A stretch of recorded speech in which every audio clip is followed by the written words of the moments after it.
there's anybody out there. Anybody. Richard Matheson imagines what it would be like to be completely alone. Just the worst nightmare, the worst thing that any of us could experience. His characters have no one to turn to. It just had this kind of underlying creepiness that just kind of really affected me. I'm still here, babe. I still exist. And he wonders what will happen when life is over. In death, and, basically examines his life through all the different ramifications and things that he's been through. Every character in my books is me. Richard Matheson, Man Alone, on this episode of Books into Film.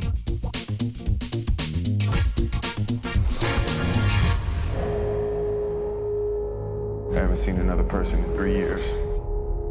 I Am Legend is Richard Matheson's most famous story. It involves his most terrifying theme. The plot of I Am Legend revolves around a scientific experiment that goes horribly wrong, therefore creating a killer plague that wipes out virtually everybody on the planet and basically leaves Robert Neville to wander this post-apocalyptic skeletal type of world alone. If I were all alone, the last man in the world, I don't know what I'd do. I Am Legend has drawn generations of filmmakers since it was written over 50 years ago. Originally, I Am Legend was published in 1954. It was Matheson's first important book.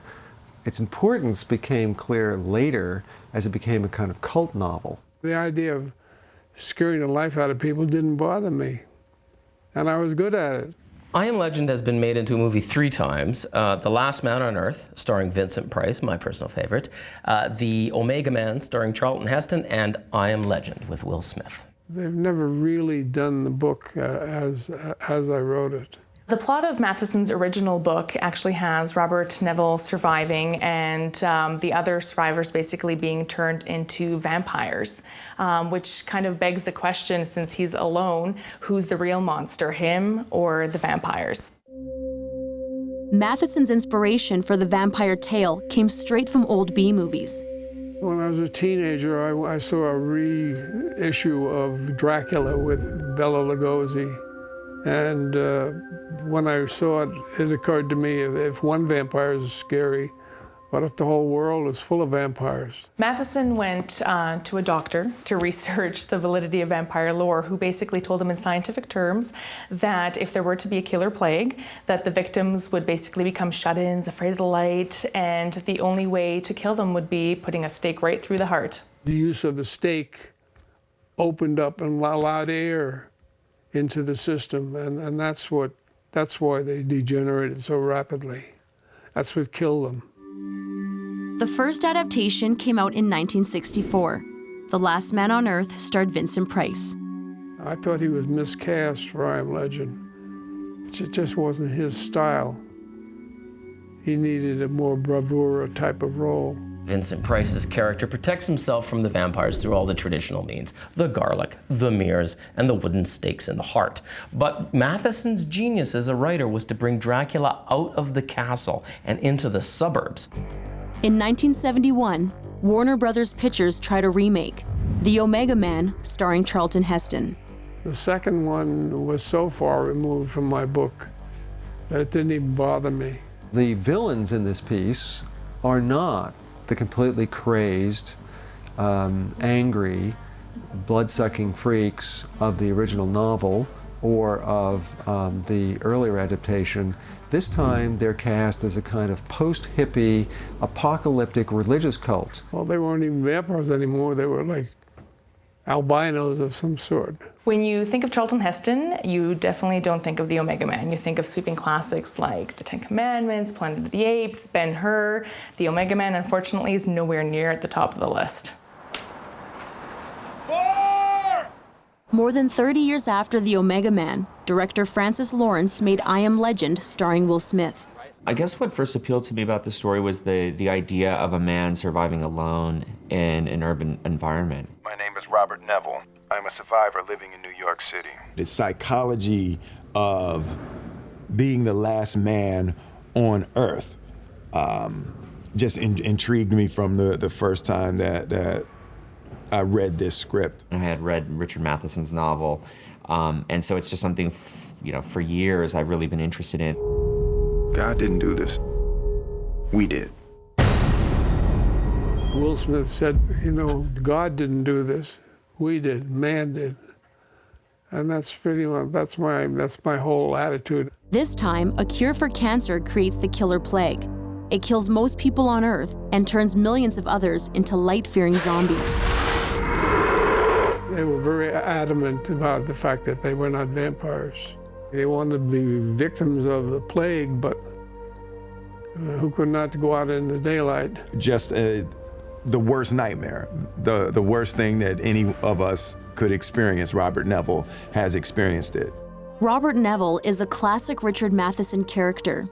Neville is not trying to fight these things. He's not a superhero who's trying to go in and fight. The last thing he wants to do is have to interact with these things. He's fighting for survival. I think the thing that makes I Am Legend so compelling a work is that we have only one character with whom we communicate, and this character is assailed on all sides by really creepy things that want to destroy him. The man alone theme is a very important one for all sorts of film adaptations that adapt novels to the big screen, because it's not really a man alone theme. It's an all of us theme. The man alone is a sort of everyman who represents humanity in general. There is no place that would be safe for the last man on earth if someone was out there to get you. I can help you!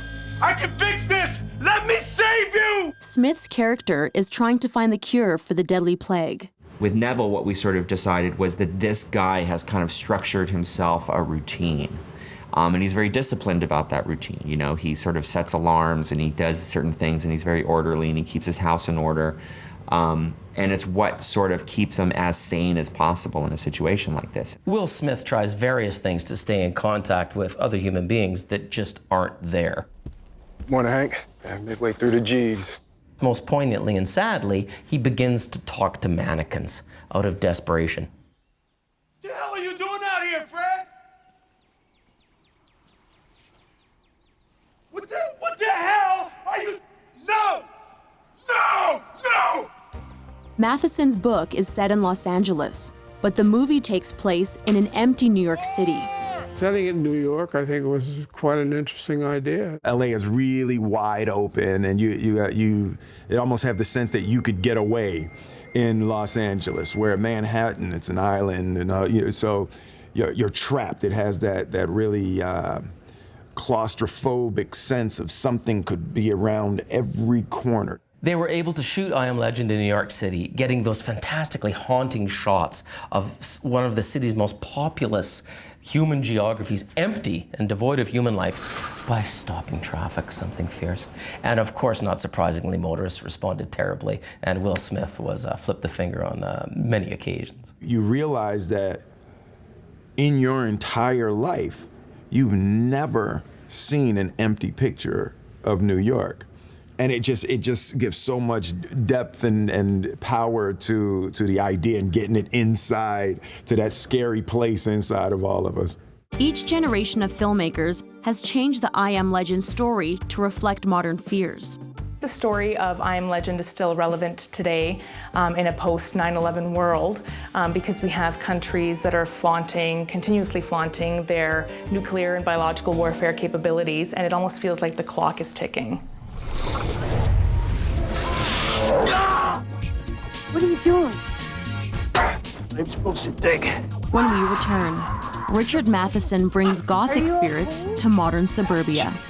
He had no idea what a midlife crisis was until this ghost shows up in his house. Richard Matheson's enduring theme finds a man disconnected from his normal world, first in I Am Legend and again in The Shrinking Man. The Shrinking Man was a novel that Richard Matheson published in 1956. This was an important book for him. The Shrinking Man is about the character of Scott Carey, who winds up being exposed to insecticide and radiation and actually literally winds up shrinking and taking up residence in a dollhouse and battling a spider to stay alive. Nothing takes you away from society more than shrinking down to the size of a subatomic particle. He just kept shrinking and going into the microscopic world. The Shrinking Man's nightmare happens in his own suburban home. It's not that he shrinks and is humiliated because, well, he gets smaller and smaller, although that's a premise early in the film. We begin to recognize that he is withdrawing from life. My title for the novel originally was Shrinking Man. It had to do with the fact that man as an entity was shrinking in the world. Universal Studios wanted the story, but Matheson was reluctant at first. Richard Matheson refused to sell the rights for The Shrinking Man because he wanted to write the screenplay himself. He got to adapt it to the screen as The Incredible Shrinking Man the very next year, and that kind of launched him on his career as a film writer and also made him much more famous as a fiction writer. At first, Matheson didn't like the film version of his story. In the beginning, I didn't care for it at all. I was just so fussy about everything. It took years before I realized that it was pretty unusual for its time. Screenwriting came naturally to Matheson. It was like I was watching a movie in my head and describing it. That's how I wrote my stories, how I wrote my novels. So going into screenplays was not that difficult. Matheson's accomplishments in the 1950s lead him to become one of the most prominent contributors to the Twilight Zone series. Sitting in front of their TV sets was the generation that would become the new Hollywood. Steven Spielberg was a fan of Matheson's work and adapted some of his stories for the screen. Duel is a short story by Richard Matheson in which a man experiences an acute case of road rage. Steven Spielberg, with an instinct for ripping good yarn and how you can take these stories and put them into film, he took it and turned it into his first major directorial effort. The reviews were, of course, remarkable. And it still holds up. It's a marvelous piece of work. In 1983, Spielberg produced another Matheson story for Twilight Zone, the movie. Spielberg actually produced the Twilight Zone movie and adapted one of Matheson's stories, Nightmare at 20,000 Feet, which actually sees the character looking out a window, noticing a gremlin sitting on the wing of the plane. John Landis, Steven Spielberg, Stephen King, they were all tremendously influenced by Matheson and often adapted his works. The Man Alone theme is also central to A Stir of Echoes, Matheson's 1958 novel that was made into a movie in 1999. Just because you kicked around the same 6 blocks for your whole life doesn't mean that there isn't a whole larger world out there. My character is kind of in a midlife crisis, and he had no idea what a midlife crisis was until this ghost shows up in his house. The character of Tom Witzke is played by Kevin Bacon in A Stir of Echoes, and he plays the guy, just an average telephone lineman from Chicago who winds up going to a party, winds up getting hypnotized, and starts seeing visions. Are you okay? What the hell did she do to me? The hypnosis sort of opens up these doors in my mind, and I start to let a lot of really dark stuff in, dark stuff that has to do with some bad things that happen in the house. What are you doing? I'm supposed to dig. Matheson liked Kevin Bacon's portrayal of Tom Witzke. I think Kevin Bacon is a very good actor. Every time I've seen him, I've enjoyed his performance, and I thought he did a very good job. Once again, Matheson's tale takes the paranormal out of Gothic graveyards and drops them into everyday suburbia. We are talking about a ghost here, aren't we, Maggie? It's like the American family who has to deal with something scary in their lives. It's a ghost story, and that's kind of how I refer to it to people, because it is scary and it is thrilling, but it's really human at the same time. It's not unimaginable. It just had this kind of underlying creepiness that just kind of really affected me and stayed with me. People are not only alone, they're alone inside their own heads as well, in a kind of radical way. In Stir of Echoes, Matheson tells us that we're surrounded by things we cannot see. A lot of murder victims have been hanging around because they were so shocked by it, and then they're not ready to move on, and they can't move on. Instead of just jumping out and saying boo, I think that there's something to be said for really trying to get under people's skin. Director David Koepp was sure to honor Matheson's original work. In one of Matheson's books, The Shrinking Man actually makes an appearance by being put in the hands of the babysitter. He was very generous to me. Matter of fact, in the party scene, one of my books is lying on my coffee table. In the book, the little boy's name is Richard, which I think comes down to the fact that Richard Matheson believes in the ghosts that he writes about and wants to give himself a little slice of immortality along the way, because essentially the character is him. Every character in my books is me, some version of me anyway. When we return, Richard Matheson finds love and sees hope after death. In the beginning, the attitudes of my characters toward marriage was always negative. Richard Matheson's stories about Man Alone have made him a sci-fi legend. This whole idea of feeling isolated, I think I just had when I was a kid, and I just carried it forward into my later years as a writer, and obviously used it as a theme. I didn't even know it myself. That was my theme that just recurred endlessly in my stories. Novelists always write a little bit about human beings alone because they're alone.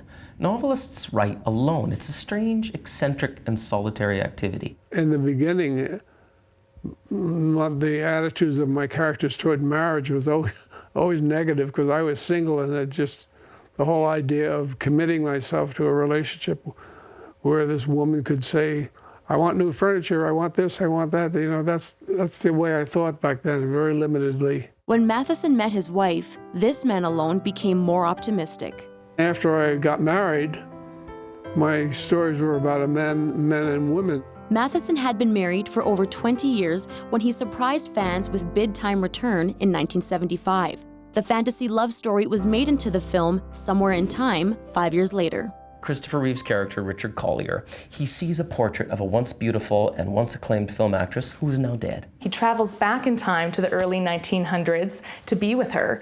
The message there being that love can conquer anything, even time. I think love is everything. That's what you have to engender in this lifetime, if you can. Jeannot Swark directed Somewhere in Time and was faithful to Matheson's screenplay. Somewhere in Time was not popular when it came out. Critics hated it, and audiences stayed away from theaters for the most part.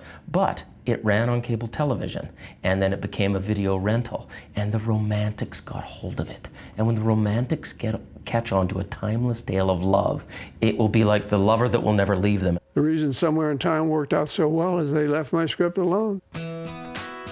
Matheson's next book, What Dreams May Come, dove even deeper into his own beliefs. What Dreams May Come, the title itself is actually based on Hamlet's famous to be or not to be monologue, and it's purely about what happens to us after we die and reuniting and rescuing our loved ones. What Dreams May Come is probably the most, if you can use the word important, most valid book I wrote. And it was about my family and my feelings about my wife, so that's important to me. I'm still here, babe. I still exist. The book was made into the film What Dreams May Come in 1998. It starred Robin Williams. At the beginning of What Dreams May Come, even before the beginning credits have a chance to end, you see Chris's, the main character's, 2 children die in a tragic car accident. Not shortly thereafter, just short 4 years, you see Chris die in a similar accident as well. Nice place you got here. No. Nice place you got here. Robin Williams' wife, Annie, is a painter, and he wakes up in one of her paintings, and that's his paradise. In death, and basically examines his life through all the different ramifications and things that he's been through.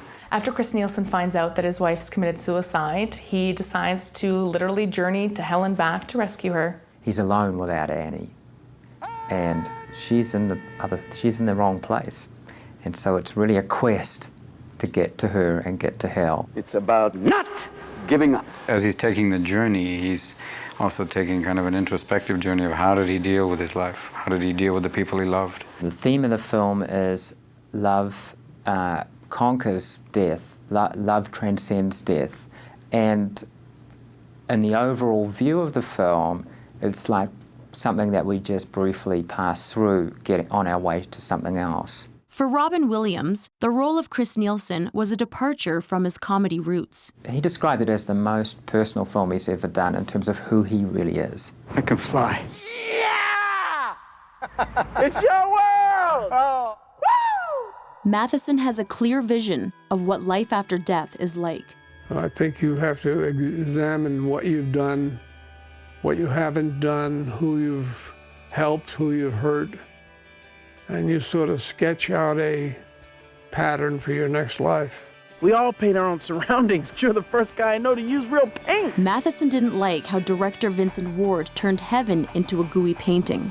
The director, who was an amateur painter too, came up with this whole idea of everything was paint down there, and it seemed sort of ridiculous to me. What Dreams May Come won an Oscar for Best Visual Effects, no surprise there.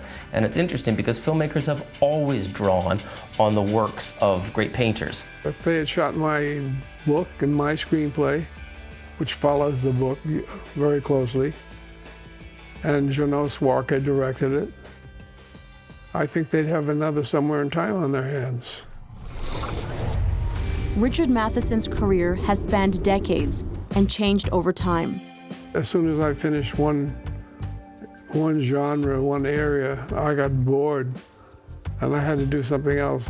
Well, Richard Matheson has pretty much run the literary gamut. There isn't really much he hasn't touched. He's written everything from screenplays to short stories, novels in every conceivable genre. He's touched westerns, romance, fantasy, science fiction, adventure. He's really done everything. Richard Matheson's fiction is unique because he took all manner of traditional stories and he updated them to match the fears we have in the nuclear age, about military technology, about biological disaster, about a human being having to face the end of the world. He doesn't seem to recognize that he has contributed an important, you might say, corner to our popular media culture, to our movies and television. His legacy is bigger than he perhaps recognizes. This is a man who saw himself as a wordsmith, just doing his job. When I was young, my logo was biblical, give us this day our daily dread instead of bread.